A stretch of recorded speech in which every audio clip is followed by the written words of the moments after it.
Fala galera, quem vos fala aqui é o Alexandre Moraes do canal Escatologia Preterista Completa. Dessa vez eu vou trazer mais um vídeo bacana para vocês, né? E estarei aí falando um pouco sobre Marcião de Sinop. Quem foi ele? Marcião de Sinop foi um dos maiores hereges da Igreja Nascente, né? E que teve ali um certo conflito com os pais da igreja. Marcião de Sinop simplesmente, né, trouxe uma teologia de um Deus bipolar, segundo ele, né, colocando ali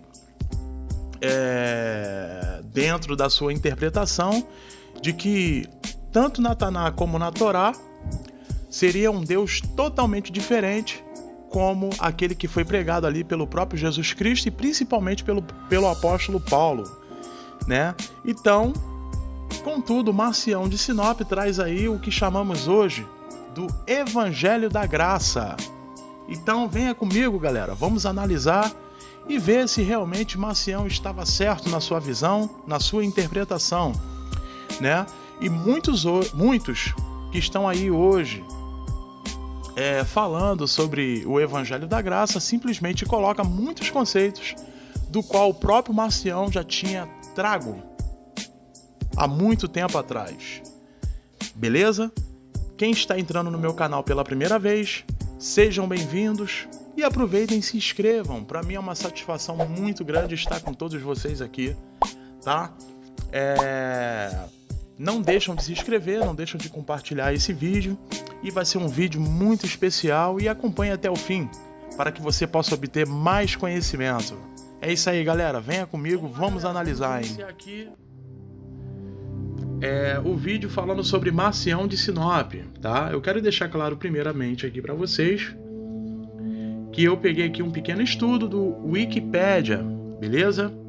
É claro que eu não vou apenas ler, mas eu vou também fazer comentários, vou também aí abordar algumas passagens, tá?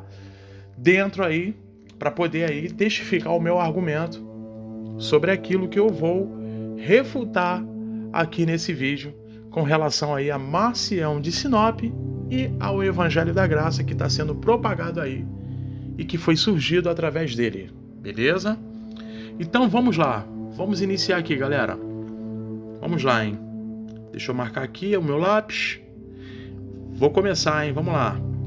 Marcião de Sinop foi um dos maiores hereges durante o cristianismo primitivo, né? E vamos ver aqui por que ele foi esse herege. A sua teologia, cujo nome é marcionismo, propunha dois deuses distintos, um no Antigo Testamento, que é ali a Taná e a Torá, né? E o outro no Novo, que foi constituído após aí a crucificação de Jesus Cristo na cruz, ou seja, o Novo Testamento, quando Jesus Cristo morre na cruz e se dá ali o Novo Testamento. Beleza? Então, Marcião simplesmente, dentro de uma visão dele ali, dentro da interpretação dele, ele simplesmente via ali, né, enxergava ali dentro das Escrituras como se houvesse ali um Deus bipolar, ou seja, um Deus completamente diferente, um Deus do Antigo Testamento que fazia, que acontecia, matava, destruía, aniquilava, e no Novo Testamento era simplesmente um doce de amor. Essa era a visão de Marcião de Sinop, tá? Mas vamos continuar para a gente se aprofundar mais aí nessa visão dele. Vamos lá, hein? Ponto. Tô aqui, galera, ó. Ponto. Cadê? Opa.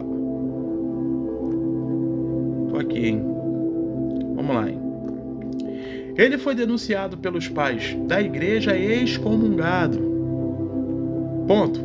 Marcião era filho de um bispo na cidade de Sinop, na província romana no Ponto, atualmente na Turquia. Segundo Tertuliano, ele era proprietário de barcos. O mesmo foi chamado de Satanás, ou seja, opositor. E por que ele foi chamado de Satanás? Porque ele se opunha, né, aos conceitos ali, aos ensinamentos, às doutrinas que todos nós conhecemos hoje aí, pelos pais da igreja, que está instituída aí dentro do catolicismo e dentro do protestantismo. que veio da Igreja Católica, dos pais da Igreja, tá? Foi chamado de Satanás e opositor. Satanás opositor por Policarpo de Esmirna. Ponto. Marcião viajou para Roma em 142 d.C. Ele atraiu diversos seguidores durante esse tempo, né? Provavelmente Marcião de Sinop ele devia ser um cara que se expressava bem, falava bem, era um cara que devia ser bastante articulado, um cara que conseguia, né, manipular, conseguia lavar a mente das pessoas, conseguia influenciar as pessoas a seguirem ali, né, as suas teses, como muitos líderes religiosos nos dias de hoje conseguem fazer, atrair multidões, atrair pessoas aí, as suas doutrinas, as suas religiões, tá? Vamos lá, hein? Continuando. Tô aqui, hein? Quando os conflitos com os bispos de Roma começaram, Marcião organizou seus seguidores em uma comunidade separada. Ponto. Ele foi consequentemente excomungado pela Igreja de Roma e a sua doação foi devolvida após esse acontecimento.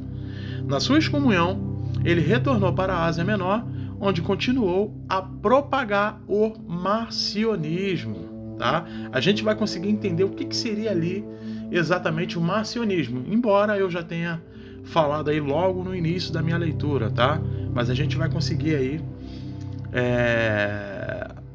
se aprofundar mais aí nesse entendimento. Vamos continuar, galera. Vamos lá, hein? Deixa eu desmarcar aqui para eu poder rolar. Vamos lá. Aí, segundo ali o que está relatado no Wikipedia, tá? Ele vai continuar. O estudo das escrituras judaicas, juntamente com os outros escritos que circulavam na época da igreja nascente, ou seja, da época dos pais da igreja lá naquela época, né? A maioria foi eventualmente incorporada no cano do Novo Testamento. Levaram Marcião a concluir que muitos dos ensinamentos de Jesus Cristo eram incompatíveis com as ações de Deus no Antigo Testamento, aquilo que eu falei aí, que eu expliquei, né? Marcião simplesmente chega à conclusão de que haveria ali uma aberração, né? De uma suposta contradição com relação ali ao Antigo Testamento e o Novo Testamento, Tanakh e Torá, e aquilo que foi escrito após aí a crucificação de Jesus Cristo, que se dá o nome de Novo Testamento. Ponto. Tô aqui, hein, galera, pra gente não se perder, hein? Ponto. A resposta dele para este paradoxo foi o desenvolvimento de um sistema dualista por volta do ano de 144 d.C. Esta noção dual de Deus permitiu que Marcião reconciliasse as supostas contradições entre a teologia da Antiga Aliança e a mensagem de boas novas, né?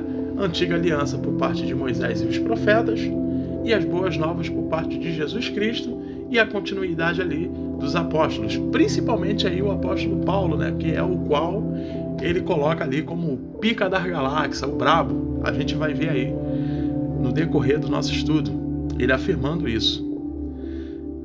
Aliás, o autor aqui, né, que escreveu isso aqui, simplesmente falando de Marcião afirmando isso, tá? Vamos lá, hein? Tô aqui, galera. Vamos lá, pra gente não se perder, tá? Vamos lá. Marcião afirmava que Jesus Cristo era o Salvador enviado por Deus, com Paulo como seu principal apóstolo. Olha aí, ó. O pica da galáxia, o brabo, né? E o que a gente vê aqui, por exemplo, nos dias de hoje não é diferente, né, galera? É simplesmente o apóstolo Paulo sendo mais importante do que Jesus Cristo judeu. O apóstolo Paulo sendo mais brabo do que os profetas. É o que a gente vê aí dentro desse evangelho da graça que está sendo pregado aí e propagado aí nas redes sociais. Mas vamos lá. Ainda vou chegar lá. Vamos lá, hein? Vamos lá, rapaziada. Aí ele continua aqui, ó. Olha só, hein? Tô aqui, hein? Deixa eu marcar aqui para eu não me perder e para a gente não se perder também. Vamos lá.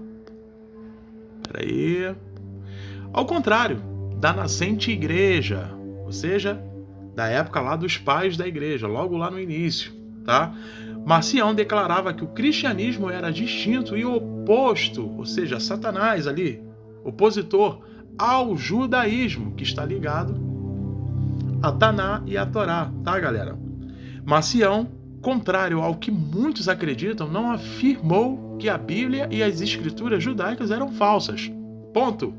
Ele acreditava e argumentava que ela deveria ser lida de maneira absolutamente literal, provando assim que o Senhor não era o mesmo Deus a quem Jesus se referia. Né? Inclusive, rapaziada, isso é uma das maiores bases, tá? Uma das maiores bases aí do gnosticismo, tá? Do conceito gnose, do gnosticismo aí. Essa é uma das maiores bases trazida aí por Marcião. É simplesmente, né, colocando Deus ali como um ser que não tem parte nenhuma com esse mundo físico, com o mundo literal. Ou seja, Marcião de Sinop simplesmente enxergando Deus somente como um espírito, um Deus que era totalmente espiritual. Então todas as coisas que aconteciam ali, tanto na Taná como na Torá, que era visível aos olhos humanos, era como se para Marcião fosse um outro Deus. E a gente tem aí algumas doutrinas, né, nas redes sociais, principalmente aí pregado, por exemplo, por Smith, acho que é Smith, né, que coloca ali, por exemplo, Moisés como se fosse o próprio diabo, né? Colocam como se fosse, por exemplo, Deus um ser que manda matar lá no Antigo Testamento, seria um Deus totalmente diferente do Deus que é amor, do Deus que criou o planeta Terra, que criou o mundo, que criou todas as coisas. É uma confusão, uma salada de frutas, cara, que eles fazem, e tudo isso não é uma coisa que foi criada agora, por pouco tempo. Ninguém está criando nada agora, isso aí já era um conceito já existente desde Marcião de Sinop aí, ó, trazendo essa ideia. Vamos lá, hein? Vamos continuar. Um exemplo. No Gênesis, quando Deus está andando no Jardim do Éden, perguntando onde estava Adão, Marcião interpreta isso como se o Senhor estivesse literalmente andando através do jardim em alguma forma de corpo físico e que literalmente não sabia onde estava Adão. Deus, aí vai citar ali, né, a passagem. Deus Jeová chamou o homem e perguntou-lhe, : onde estás? Isso está onde? Em Gênesis capítulo 3, versículo 9. Né? Continuando, aí ele vai falar, deixa eu arrastar um pouco mais para cima. Ele argumentava, ou seja, Marcião argumentava que isso provaria que o Senhor poderia habitar em um corpo físico e que ele também era capaz de ser ignorante, algo completamente diferente do Pai a quem Jesus se referia. Marcião de Sinop simplesmente não entendia isso, né? Achava que isso seria um cúmulo, seria uma coisa bizarra, digamos assim, né? O Deus do Antigo Testamento, o Demiurgo, a divindade criadora do mundo material, seria então uma divindade tribal e invejosa dos judeus, cuja lei representaria a justiça recíproca, legalista e que pune a humanidade por seus pecados com sofrimento e morte, né? Inclusive isso aqui, essa ideia de Marcião, é uma das maiores ideias e bases, né, para o início aí do ateísmo, galera. Inclusive muitos ateus, dentro dos seus argumentos, uma das coisas que eles mais, né, aderem aí, digamos assim, contra os religiosos, é simplesmente colocar esse mesmo argumento de Marcião. Vocês podem reparar o que uma das coisas das escrituras que mais os ateus, né, colocam na cara dos religiosos é como os religiosos conseguem ter uma devoção por um ser que manda matar criança, que manda matar velho, que manda sitiar a cidade de Ai, a cidade de Jericó, arregaçar com todo mundo. E já era um conceito ali ligado, né, a Marcião, cara. Então os ateus que estão aí achando, tá, estão achando que descobriram o Brasil, já era um conceito já de muito tempo, desde Marcião de Sinop lá, ó, dos primórdios. Pune a humanidade com seus pecados, com sofrimento e morte. Já o Deus a quem Jesus se refere seria um ser completamente diferente, um Deus universal, de compaixão e amor. Essa ideia aqui de Marcião é justamente, galera, também, deixa eu pegar aqui, marcar aqui. Essa ideia aqui de Marcião, galera, é a ideia também que os universalistas, tá, trazem para os dias de hoje, instituindo aí, claro, o Evangelho da Graça, colocando ali, por exemplo, a Taná, a Torá, Moisés, os profetas, como um merda dentro das escrituras, jogando tudo isso dentro do vaso e dando descarga, e inclusive colocando Deus como um ser bipolar, um Deus que era totalmente diferente do Deus do Novo Testamento, tá? Eu vou provar para vocês aqui que o Deus do Antigo Testamento é o mesmo Deus do Novo. Eu vou provar para vocês aí dentro de um raciocínio lógico, né, de que Marcião de Sinop ele estava completamente equivocado em seus pensamentos, em suas ideias, e tinha uma visão completamente deturpada, que é a mesma visão aí dos que estão aderidos dentro desse Evangelho da Graça, que nada faz sentido com relação até mesmo o que o apóstolo Paulo ensinou. Tá, galera? Vamos lá e vamos continuar, tá? Deixa eu pegar aqui. Beleza. Vamos lá, galera. Vamos dar continuidade aqui, tá? Beleza, né? Paramos aqui, né? Paramos completamente diferente, um Deus universal de compaixão e amor. Deixa eu marcar aqui pra gente não se perder. Tô aqui, tá, galera? Vamos lá, hein?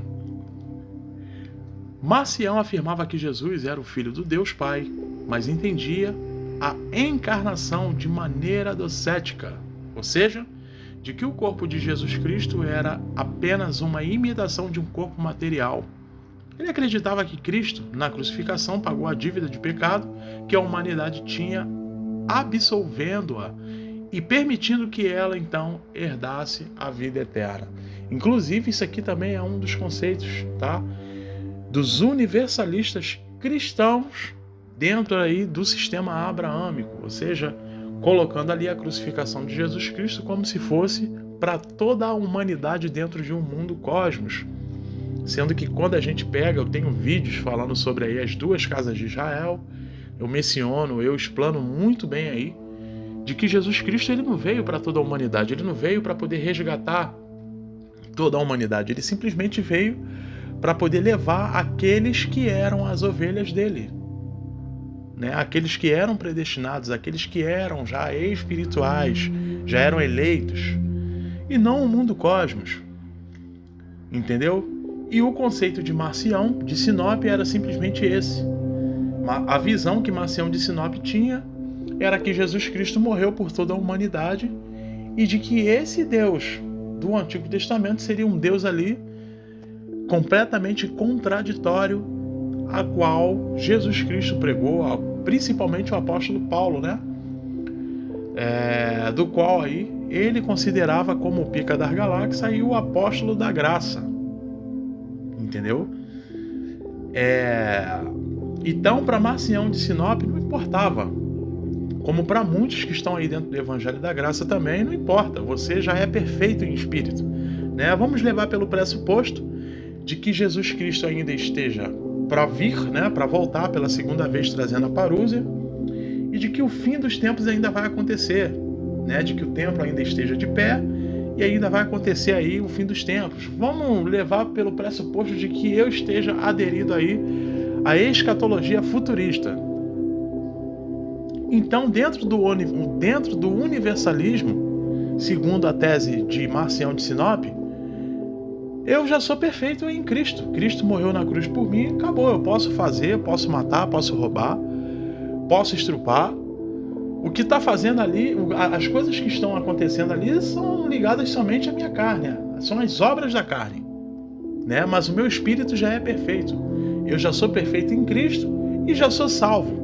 Então esse era o conceito aí de Marcião de Sinop e que está aderido aí dentro do Evangelho da Graça, tá? Vamos lá, galera, vamos continuar, hein? Vamos lá. Marcião propôs um cânon bíblico. Ponto.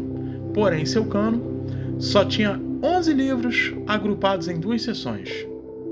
O Evangelho, uma versão do Evangelho de Lucas e 10 das cartas do apóstolo Paulo, a quem ele considerava como o mais correto intérprete e transmissor das boas novas de Jesus Cristo. Ou seja, Marcião de Sinop simplesmente ignorava as cartas de Pedro, Tiago e João. Por quê? Porque Marcião de Sinop, ele entendia que todas essas outras cartas estavam aderidos ali dentro de um, digamos assim, um suposto legalismo, né, radical ali com relação, né, a Taná e a Torá, ou a lei, o decálogo que foi dado a Moisés lá dentro do âmbito da antiga aliança. Então Marcião, ele simplesmente excomungava, ele tirava. Não, peraí, pô, isso não tem que acontecer. O negócio é o seguinte: agora a gente, todos aqui, todos nós somos discípulos do apóstolo Paulo. O apóstolo Paulo é o nosso rei, o apóstolo Paulo é o nosso brabo, ele é o pica das galáxias, ele é o que manda. Entendeu? Então a gente tem que ter reverência ao apóstolo Paulo. Jesus Cristo judeu? Jesus Cristo judeu é o cacete. Moisés é o cacete. A Taná e a Torá, meu irmão, vamos limpar a bunda com ela. Vamos limpar a bunda com ela e pegar ela e jogar dentro do vaso e dar descarga. Era praticamente isso, né? Com outras palavras, que Marcião de Sinop fazia. E hoje é o que fazem aí dentro desse Evangelho da Graça, né? Completamente equivocado. Equivocado, por quê? Porque coloca o apóstolo Paulo em contradição com Jesus Cristo, judeu, em contradição principalmente com os profetas, né? Uma coisa que eu sempre falo, rapaziada: o Antigo Testamento, a Taná e a Torá, ela não tem, na verdade, que explicar o Novo Testamento, não, galera. O Novo Testamento ali, ela não tem que explicar o Novo Testamento. O Novo Testamento é que tem que estar de acordo com ela, que tem que explicar ela.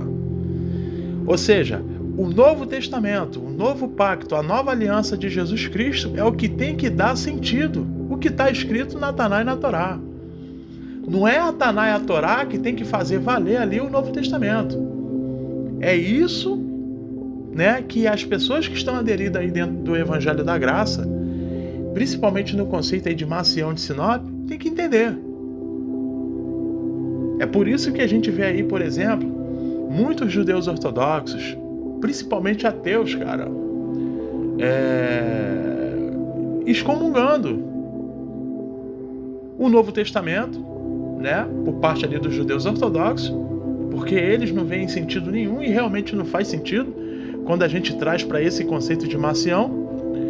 E os ateus também não veem sentido, porque segundo aí essa visão de Marcião, que está aderido aí dentro do Evangelho da Graça, né, é completamente bizarro, completamente contraditório.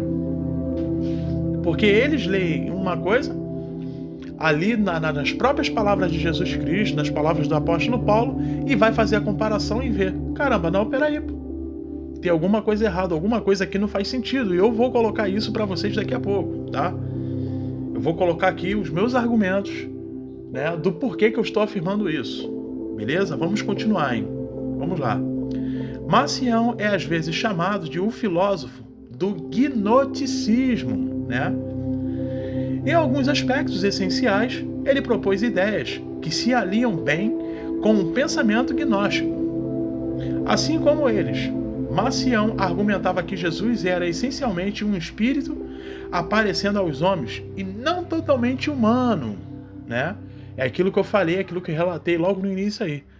Marcião, ele simplesmente não conseguia entender como é que poderia existir um ser que para ele era espiritual e ao mesmo tempo fazia parte aqui das coisas terrenas, humanas, e estava ligado aqui, né, às emoções dos homens. Então era uma coisa que simplesmente ele achava bizarro. É claro que tudo isso ele tirou ali dentro de muitas coisas que o apóstolo Paulo ensinou, né? Depois que ele recebeu ali a revelação de Jesus Cristo, né? Digamos assim, de Jesus já ressuscitado, né? Mas vamos lá, não vem ao caso agora, tá? Vamos continuar.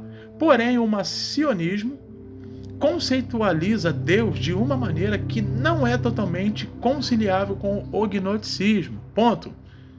Para estes, todos os humanos nascem com uma pequena parte da alma divina alojada dentro de seu espírito, similar à noção da fagulha divina. Ponto. Deus está, portanto, intimamente conectado a uma parte de sua criação. A salvação é alcançada ao abandonar o mundo físico, que os gnósticos afirmam que é uma ilusão para aprisionar esta parte de Deus, e abraçar estas qualidades divinas que estão dentro de cada pessoa. Ponto.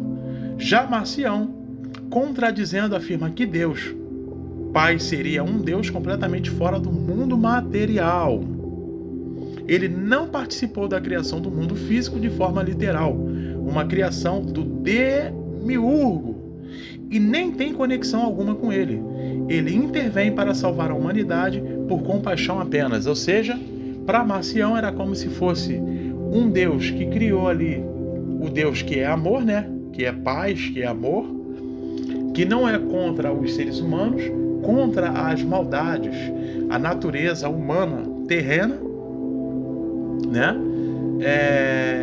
Que estava ali lutando contra um ser, contra um outro Deus que criou o mundo terreno, o mundo físico, e que fez, aconteceu e cometeu várias barbaridades, segundo aí a visão de Marcião, né? Segundo a visão de Marcião, era como se aquele Deus lá do Antigo Testamento, que manda matar, que inclusive manda matar criança, manda matar velho, manda aniquilar todas as pessoas ali da cidade de Ai, Jericó, ordena Josué, Moisés, fazer todas aquelas coisas que eles fizeram ali com relação aos outros povos, né, como os esqueci até o nome que se dá ali, a esses povos, né?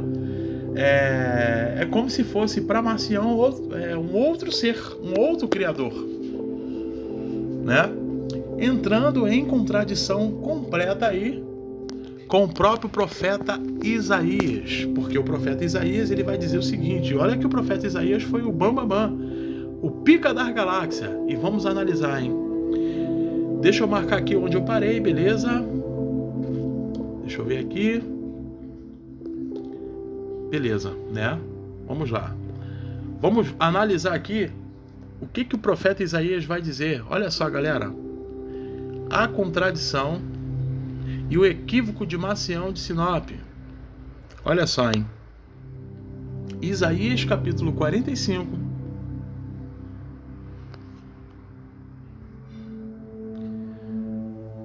Eu vou ler aqui do 1 ao 7. Vamos lá. Assim, pois, ao seu ungido... Opa, peraí, acho que eu tô no errado, né? Peraí.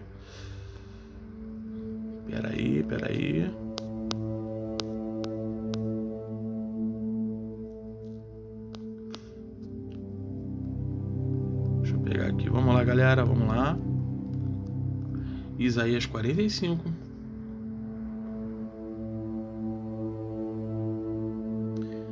Do 1 ao 7. Vamos lá. É isso mesmo. Assim, pois, ao seu ungido, a Ciro, cuja mão direita eu controlo com firmeza para subjugar nações e desarmar reis, para abrir diante dele as portas, de tal maneira que estas não possam ficar trancadas.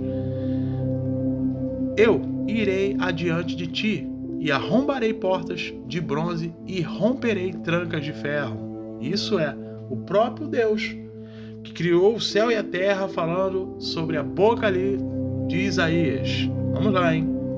Dar-te-ei tesouros ocultos e riquezas escondidas, afirma de que sabes que eu sou o Senhor, aquele que te chama pelo teu nome, o Deus de Israel. Foi por causa do meu servo Jacó, por causa de Israel, o meu escolhido, que eu te convoquei pelo teu nome e te concedo um título de grande homem, embora tu não reconheças quem sou. Eis que eu sou o Senhor, e não existe nenhum outro, além da minha pessoa não há Deus. Mas segundo Marcião de Sinop, existe um outro ser que manda matar, que manda fazer e acontecer, né? Dentro das escrituras existe um outro ser que é totalmente diferente de um criador do céu e da terra. Olha só que bizarro, completamente contraditório ao profeta Isaías. Vamos lá.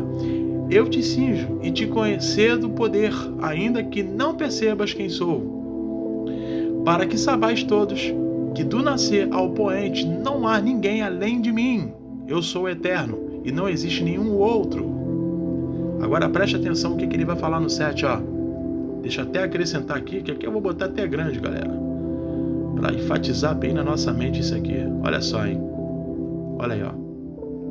Eu formo a luz e crio as trevas, faço a paz e crio o mal.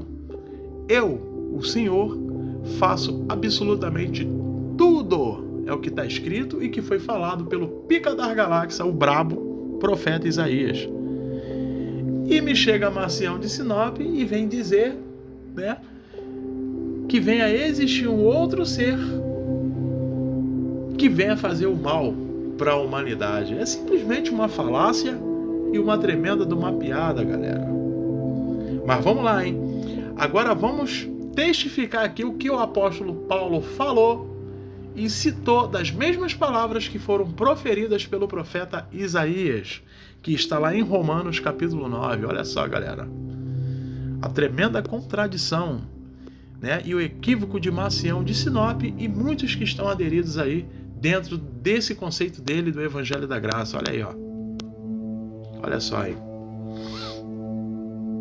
19:29. Preste atenção, hein? Olha só. Certamente me perguntarás, por que Deus ainda nos culpa? Pois quem pode se opor à sua vontade? Todavia, quem és tu, ó homem, para questionar a Deus? Acaso aquilo que é criado pode interpelar seu Criador dizendo, por que me fizestes assim? Ou o olheiro não tem todo o direito de reproduzir do mesmo barro um vaso para fins nobres e outros para usos menos honrosos? Mas o que tens a dizer se Deus suportou com muita longanimidade os vasos da ira, preparados para a destruição, porque desejava manifestar a sua ira e tornar conhecido o seu poder? Olha quem é que está falando isso aqui, galera. O apóstolo Paulo, aquele que foi, né, colocado aí como o bambambam, o brabo, dentro da doutrina, dentro dos ensinamentos de Marcião de Sinop. Olha aí, ó. A fim de que fossem conhecidas as riquezas da sua glória para com os vasos de sua misericórdia, que preparou com grande antecedência para a glória. Quero dizer a nós próprios, a quem convocou não apenas dentre os judeus, mas igualmente dentre todos os gentios. Como diz ele também em Oséias, chamarei o meu povo a quem não é meu povo e chamarei a minha amada a quem não é minha amada. E mais, acontecerá que no mesmo lugar em que lhes foi declarado, vós não sois meu povo, aí serão chamados filhos do Deus vivo. Isso por quê? Por que isso? Porque muitos daqueles que transgrediam o decálogo, a lei, né, que foi dada ali no Monte Sinai a Moisés, e iam contra, Deus simplesmente virava as costas para todos eles e trazia ali juízo e justiça. Isso aconteceu ali muitas vezes ali, né, no livro de Juízes. Quem lê Juízes vai ver lá que Deus a todo momento ali colocava sempre outros povos para lutar contra Israel, e o próprio Deus fazia isso. E segundo Marcião de Sinop, coloca como se o Deus, o Criador do céu e da terra, que era o pica das galáxias, o brabo, segundo o profeta Isaías, né? Marcião de Sinop simplesmente coloca como se fosse um outro Deus que fazia isso, que simplesmente é bizarro e que não faz sentido nenhum. Olha só, em 27, também Isaías proclama em relação a Israel, o apóstolo Paulo citando aqui a palavra de Isaías: Ainda que o número dos israelitas seja como a areia do mar, apenas os remanescentes é que será salvo. Ou seja, Deus, de uma certa forma aqui, fazendo ali uma, digamos assim, uma acepção, né? Escolhendo. Olha aí, ó. Porquanto o Senhor executará sobre a terra a sua sentença rápida e de uma vez por todas. Quem é que escreve isso aqui, meus manos? É o apóstolo Paulo, o brabo, bam, que é colocado aí, né, por Marcião de Sinop e pelos gracistas, pelos que estão aí aderidos dentro do Evangelho da Graça, né, como um dos maiores ali, digamos assim, né, como que eu posso dizer, opositor. O apóstolo Paulo é o opositor a Moisés, Jesus Cristo judeu e os profetas ali dentro da Taná e da Torá. É uma piada, cara. Vamos lá, hein? 29. E como dissera Isaías anteriormente, se o Senhor dos exércitos não nos tivesse deixado descendentes, já estaríamos como Sodoma e Gomorra. Quem é que destrói Sodoma e Gomorra? Foi um outro Deus existente? Se não o próprio Deus, o pica das galáxias que fez isso. Segundo o profeta Isaías. É simplesmente uma piada, cara. É uma piada. Vamos continuar, galera. Vamos lá, hein? Beleza, vamos continuar, rapaziada. Vamos sair aqui, né, de Isaías e vamos voltar lá para Marcião, para Wikipédia. Vamos lá. Paramos aqui, né? Aí vai continuar. Marcião figura entre os primeiros heréticos de renome na história da Igreja nascente. Sua interpretação alternativa da vida e ministério de Jesus Cristo ajudou a inspirar a noção de que certas teologias deveriam ser sancionadas como ortodoxas. O que significaria ali, galera, a palavra ortodoxa? Significaria ali aquilo que seria original, verdadeira, né? Vou botar aqui um conceito mais simples. Seria ali tradicional, né? Digamos assim. Correto? E outras como heréticas. Ou seja, aquilo que era completamente contrário do qual eles chamavam ali de verdade absoluta, né? Digamos assim. Um conceito até então desconhecido nos círculos eclesiásticos. Tô aqui, hein, galera, pra gente não se perder, hein? Reagindo à popularidade da seita recém-fundada de Marcião. A igreja começou então a sistematizar um conjunto de crenças que seriam consideradas ortodoxas por todo o cristianismo. Isso por quê? Porque eles estavam se sentindo ameaçados por Marcião de Sinop. Então, na verdade, os pais da igreja não queriam que Marcião, né, proliferasse ali, digamos assim, todo aquele entendimento dele. E destruindo ali, né, o cristianismo pelos pais da igreja, o que hoje nós chamamos aí de catolicismo e protestantismo, do qual está conceituado aqui no nosso país, no Brasil, aqui nos dias de hoje, tá? Principalmente aí, né, o Evangelho da Graça, tá? Vamos lá, hein? Vamos continuar, galera. Tô aqui, hein, pra gente não se perder. Marcião foi o primeiro líder cristão a propor e delinear um cano bíblico. Esta bifurcação essencial teve um papel essencial na finalização da estrutura da coleção de obras chamada Bíblia, uma vez que o ímpeto inicial para finalizar o cânon surgiu justamente da oposição à proposta de Marcião, tá? Então, o que hoje nós chamamos de Bíblia, aí, o que tem aí Bíblia, os seus capítulos, versículos, as epígrafes, tudo isso que está aí nos dias de hoje, né, dentrou ali a partir de todos esses acontecimentos aí por parte de Marcião, aderindo ali o marcionismo e o cânon bíblico, tá? Ali na época dos pais da igreja, tá? Vamos lá, galera. Vamos continuar, hein? Aí a gente vai finalizar aqui, tá? Vamos lá, finalizando aqui o Wikipédia. A igreja que Marcião fundou se expandiu por todo o mundo conhecido na época, ou seja, o mundo habitado lá deles, o mundo oicomene, né? Durante a sua vida, e foi uma série rival para o cristianismo. Por isso que os pais da igreja a todo momento estavam ali, tentando destruir, né, todos os conceitos, tudo aquilo que Marcião estava trazendo contra, né, o cristianismo ali por parte dos pais da igreja lá nos primeiros séculos. Tá, galera? Aí, terminando. Seus aderentes eram fortes e suficiente em suas convicções para manter o extenso poder da igreja por mais de um século.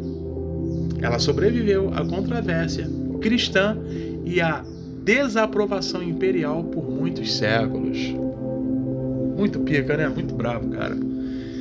Aí eu quero compartilhar aqui, galera, mais uma passagem que joga por terra, né, esse conceito de Marcião, inclusive do Evangelho da Graça, que está aí aderido, tá?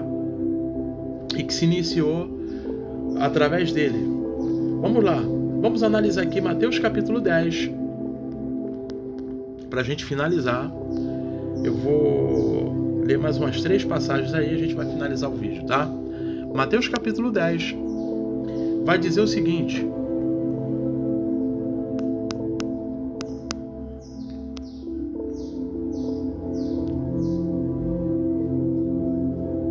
vou ler aqui do 27 ao versículo 42, valeu? Vamos lá, hein? Eu vou fazer o seguinte, galera, eu vou ler na nova versão da linguagem de hoje, para ficar maneiro, tá? Pra gente entender melhor. Beleza? Vamos lá. O que estou dizendo a vocês na escuridão, repitam na luz do dia.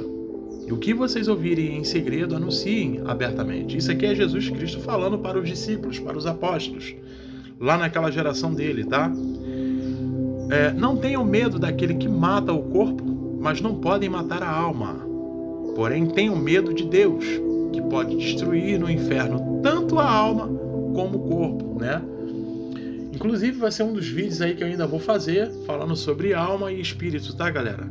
Mas já quero adiantar aqui que quando se refere à alma aqui nas escrituras, é uma referência o corpo físico, a obra como um todo, o corpo todo, o material físico, tá? Como um todo. Então, quando ele fala aqui que seria morta a alma, é morto o corpo físico, tá? Que está ligado ali à alma, que está ligado, né, à consciência, à mente do ser humano, que se dá também ao espírito, que está inclusive até em letra maiúscula, tanto ali no grego como ali nas próprias escrituras, tá? E o Espírito de Deus é colocado ali como letra maiúscula.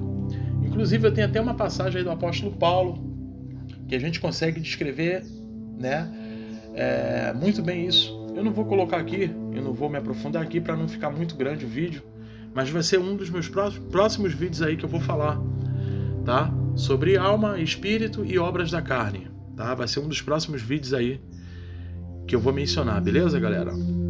Vamos lá, aí depois ele vai continuar. Por acaso não é verdade que 2 passarinhos são vendidos por algumas moedinhas?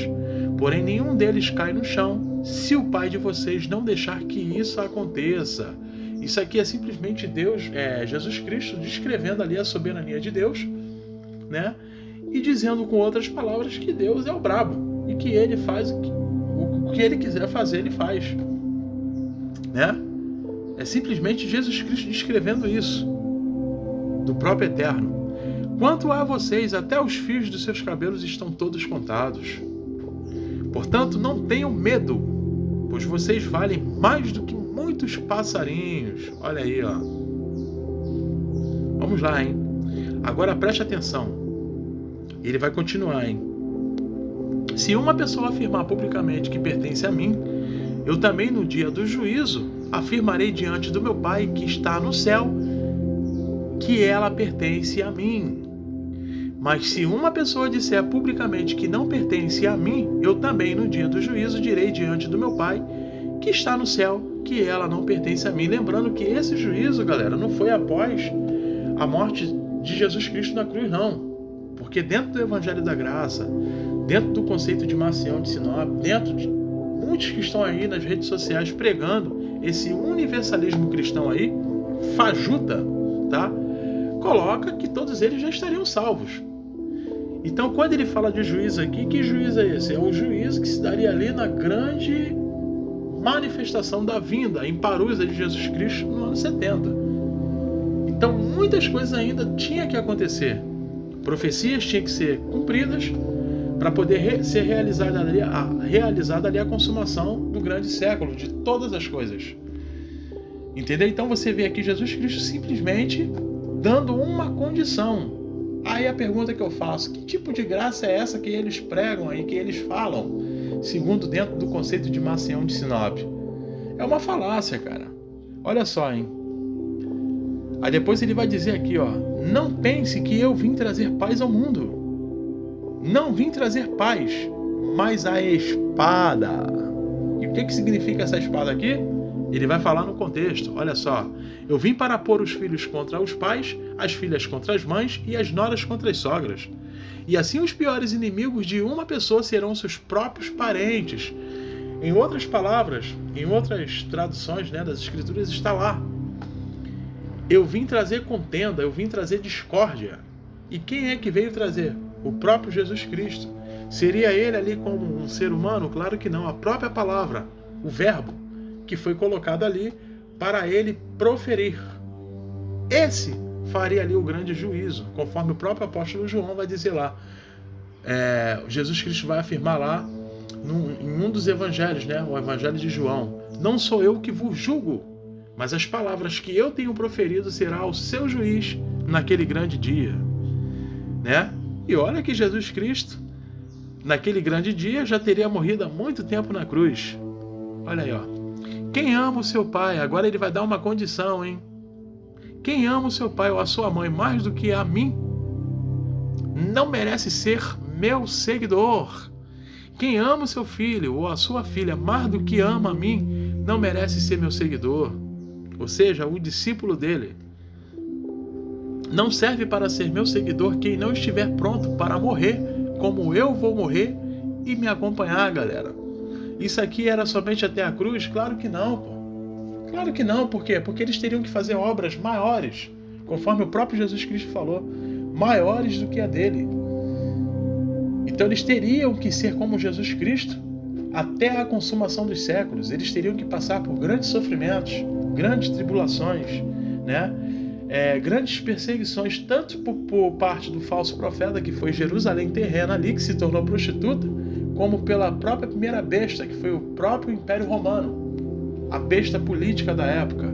O falso profeta, a besta religiosa, Jerusalém, e a besta política, Império Romano, que estaria a todo momento ali, né, arrebentando e arregaçando com eles. Correto? 39. Quem procura os seus próprios interesses nunca terá a vida verdadeira, mas quem esquece a si mesmo, porque é meu seguidor, terá a vida verdadeira. E que vida verdadeira é essa? É a entrada ali na Nova Jerusalém, que se daria após a consumação do século, no ano 70, galera. Correto? Vamos lá, continuando, hein? Quem recebe vocês está recebendo a mim, e quem me recebe está recebendo aquele que me enviou. Quem recebeu um profeta, porque este é profeta, terá uma parte da recompensa dele. E quem receber uma pessoa boa, porque ela é boa, terá uma parte da recompensa dela. Agora preste atenção no final. Deixa eu até marcar aqui, eu sempre gosto de marcar, né? Que é onde dá o checkmate. Vamos lá. Deixa eu desmarcar todos eles aqui, senão vai selecionar tudo. Vamos lá. Beleza. 39, né? E ele vai dizer o seguinte e terminar: quem procura os seus próprios interesses nunca terá a vida verdadeira, mas quem esquece a si mesmo, porque é meu seguidor, terá a vida verdadeira. Eu afirmo a vocês que isto é verdade. Quem apenas por ser meu seguidor der ainda que seja um copo de água fria ao menor dos meus seguidores, certamente receberá a sua recompensa. E quando essa recompensa iria acontecer? Seria ali na grande consumação dos séculos, que é a entrada, né, triunfal deles na Nova Jerusalém, galera. O recebimento da grande coroa. Então eles teriam que perseverar até o fim e nunca, jamais se entregar às obras da carne, da natureza humana, né? Marcião simplesmente ele passa por cima disso aí. Quem está aderido aí dentro do Evangelho da Graça também passa por cima disso, como se eles não precisassem fazer mais nada. Então, como eu já tinha falado aí, trazendo, né, pelo pressuposto de que hoje eu esteja aí aderido dentro da escatologia futurista, eu, dentro do conceito de Marcião e de muitos outros que estão aí do Evangelho da Graça, eu sou perfeito no Espírito. Então eu posso fazer acontecer que eu já sou salvo e que eu não preciso mais fazer nada para obter essa salvação. E é simplesmente aí uma tremenda de uma contradição, segundo até mesmo as próprias palavras do apóstolo Paulo, do qual eu provei aí, ele citando aí Isaías. Correto, galera? Aí, para a gente terminar, né, eu sempre falo de Mateus capítulo 5, né, onde o próprio Jesus Cristo ele vai mencionar o seguinte, e que também não poderia entrar em contradição, né? Deixa eu até marcar logo tudo aqui, para ficar maneiro, vai ficar pequenininho, mas vamos lá, galera. Não pense que eu vim para acabar com a lei de Moisés e com os ensinamentos dos profetas, mas segundo Marcião de Sinop, segundo os universalistas que estão aderidos aí dentro da seita, né, de Marcião, da doutrina de Marcião, segundo os gracistas que estão também aderidos aí dentro da doutrina de Marcião, Jesus Cristo simplesmente veio para poder aniquilar, para poder acabar com os ensinamentos dos profetas e inclusive com o decálogo que foi dado a Moisés lá no Monte Sinai, que é bizarro, é piada, ponto.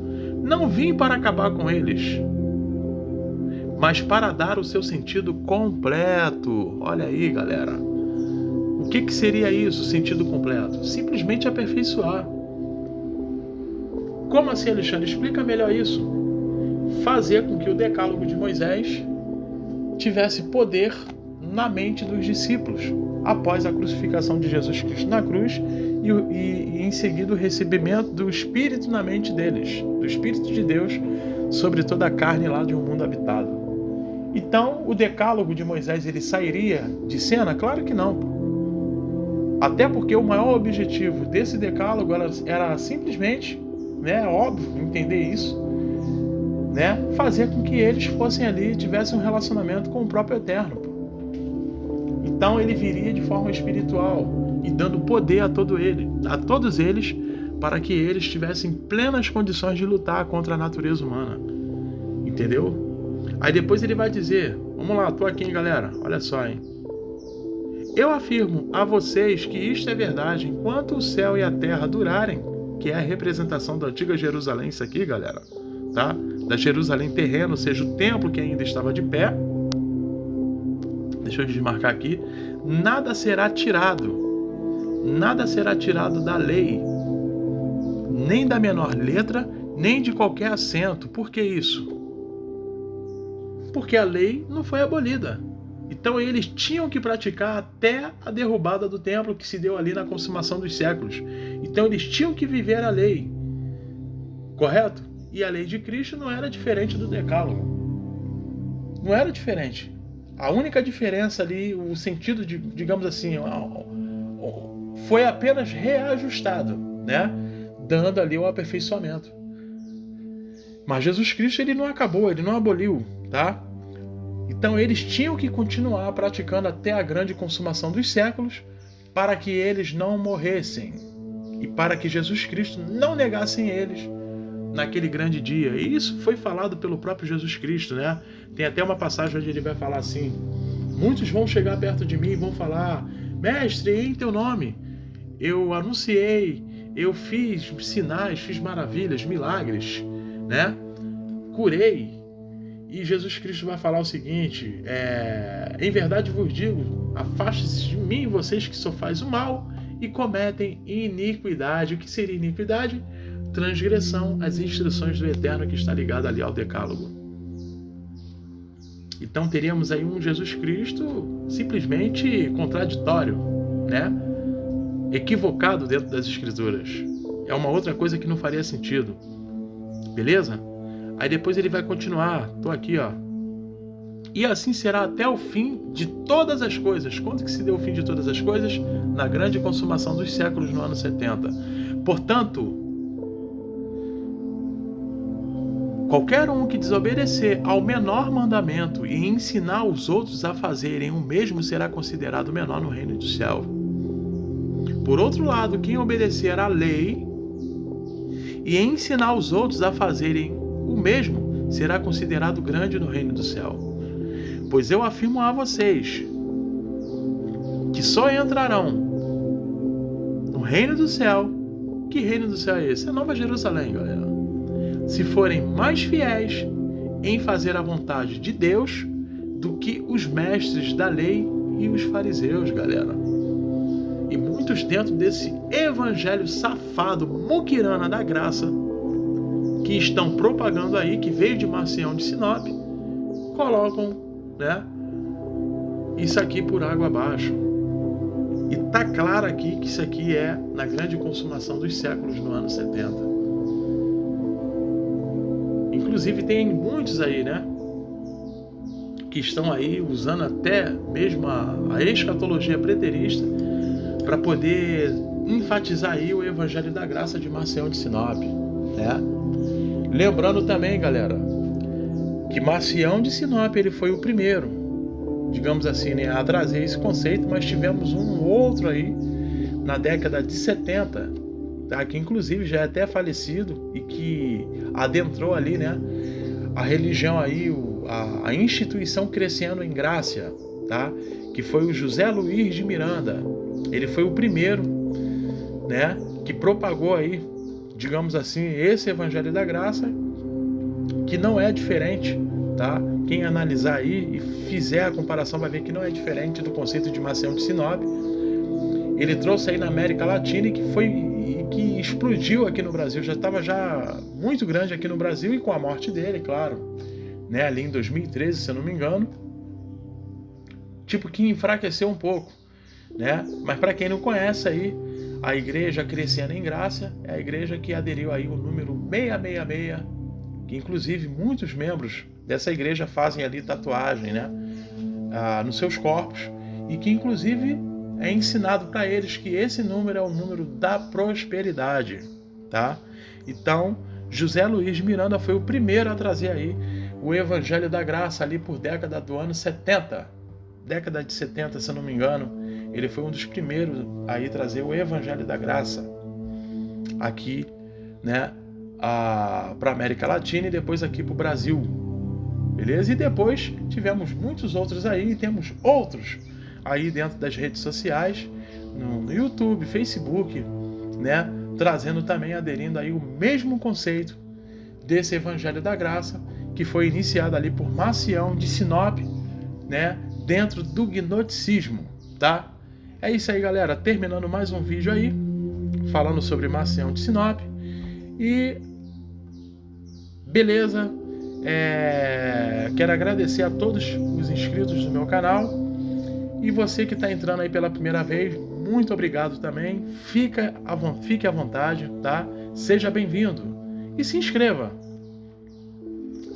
aí, porque dessa forma você vai estar acompanhando, né, muitos outros assuntos, muitas outras coisas que eu venho a fazer aí, né, com relação aos vídeos postados aí ao certo conhecimento. Valeu, galera. É isso aí, rapaziada. Um grande abraço a todos vocês. Até o próximo vídeo. Fui!